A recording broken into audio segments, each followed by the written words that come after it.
वो भी आकार से ही जुड़ी है, आकार के विपरीत होगी तो भी आकार से संबंधित है। निराकार का क्या अर्थ होता है?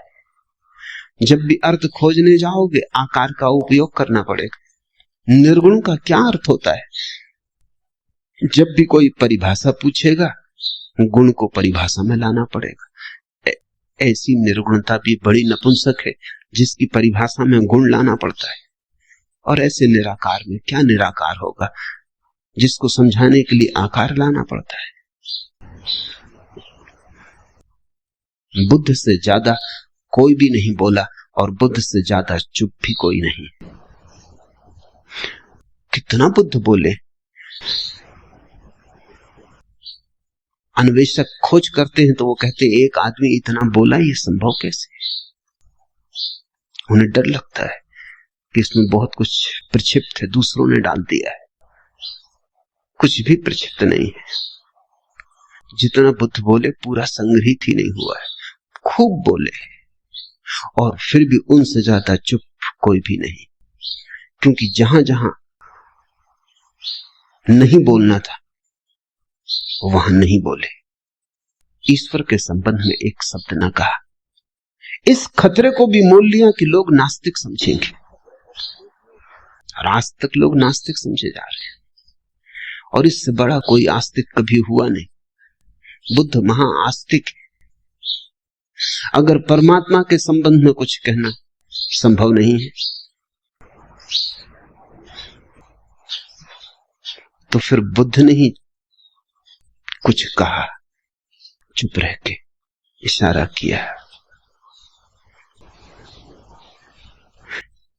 पश्चिम के बहुत बड़े विचारक विटगेन्स्टीन ने अपनी बड़ी अनूठी किताब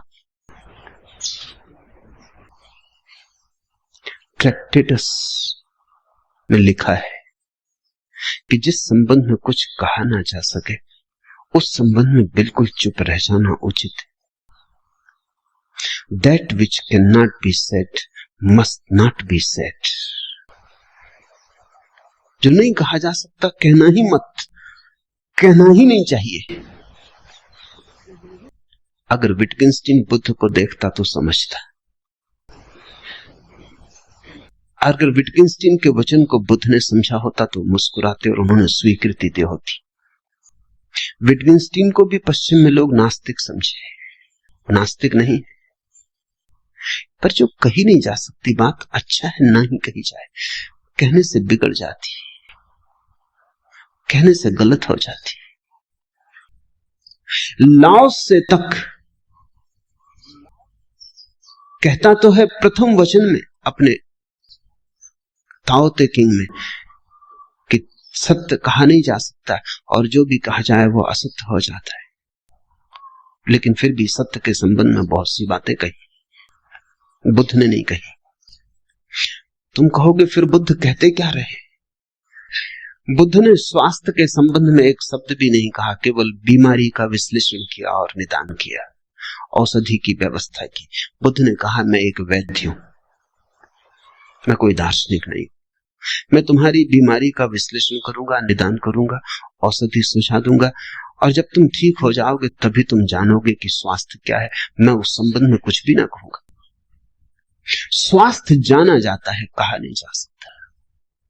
बीमारी मिटाई जा सकती है, बीमारी समझाई जा सकती है, बीमारी बनाई जा सकती है, बीमारी का इलाज हो सकता है, सही हो सकता है, गलत हो सकता है, बीमारी के साथ बहुत कुछ हो सकता है। स्वास्थ्य, जब बीमारी नहीं होती तब जो शेष रह जाता है वही, उस तरफ केवल इशारे हो सकते हैं, मौन, इंगित हो सकते हैं, वे भी प्रत्यक्ष नहीं, बड़े परोक्ष।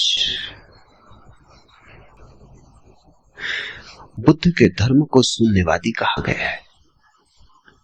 शून्यवादी उनका धर्म है, लेकिन इससे यह मत समझ लेना कि शून्य पर उनकी बात पूरी हो जाती, नहीं, बस शुरू होती। बुद्ध एक ऐसे उत्तुंग शिखर है जिसका आखिरी शिखर हमें दिखाई नहीं पड़ता। बस थोड़ी दूर तक हमारी आंखें जाती, हमारी आंखों की सीमा है, थोड़ी दूर तक हमारी गर्दन उठती है, हमारी गर्दन के झुकने की सामर्थ्य है।